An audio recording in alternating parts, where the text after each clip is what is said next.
मोहबारी सह परिसरात हरितालिका पूजन उत्साहात संपन्न। कळवण तालुक्यासह मोहबारी सिद्धेश्वर सह परिसरात हरितालिका करण्यासाठी कुमारिका सुवासिनींच्या हरितालिका व्रताचा उत्साह मोहबारी पिंपळे खुर्द कनाशिया सह परिसरात बघायला मिळाला। मांगल्य पावित्र्य आणि निसर्गाच्या अधिक जवळ नेणाऱ्या हरितालिका व्रताचे महत्त्व असल्याने मोहबारी व सिद्धेश्वर येथील महादेव मंदिराच्या आवारात सकाळपासूनच पूजेची लगबग पाहायला मिळाली। महादेवाच्या प्राप्तीसाठी पार्वतीने प्रबळ इच्छेने खडतर तपश्चर्या करून केवळ पत्री खाऊन आराधना केली हेच व्रत म्हणून प्रसिद्ध झाले। म्हणूनच जय देवी हरितालिके सखी पार्वती अंबिके म्हणत घरोघरी हरितालिका पूजन होते। भाद्रपद शुद्ध तृतीयेला येणारे हरितालिका व्रताने कुमारिकांनाही मनासारखा पती मिळावा, अखंड सौभाग्य मिळते अशी मान्यता आहे। या व्रताला विविध झाडे, फुले, फळांची आरास असते।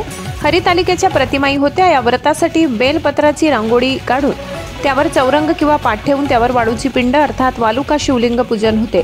अष्टगंध, अक्षता, भस्म, हळदी कुंकू, फुले, पत्री, दुर्वा, निवडलेला बेलपत्र, धूप, शुद्ध तुपाचे निरंजन, खडीसाखर, तांब्याचा तांब्या, ताम्हण, पडी, विड्याची पाने, खारीक, बदाम, सुपारी, नाणी, खण, गडेसरी, बांगड्या साहित्य ठेवून देखणी पूजा मांडली जाते। पुढे रांगोळी काढून आकर्षक सजावट करून सायंकाळी महिला हळदी कुंकू कार्यक्रम घेतात। रात्री जागरण करून दुसऱ्या दिवशी दही भाताचा नैवेद्य दाखवून व्रताचे उद्यापन होते।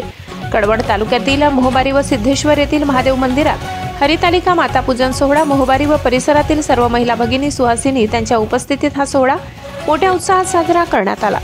स्थानिक पौरोहित्याखाली विधिवत पूजनाने हा सोहळा हरितालिका माता पूजन, आरती, गारहाणे इत्यादी धार्मिक विधींनी संपन्न झाला। यावेळी सर्व महिलांच्या चेहऱ्यावर आनंदाचे हावभाव दिसून आले। प्रतिनिधी शाहू चव्हाण, कळवण।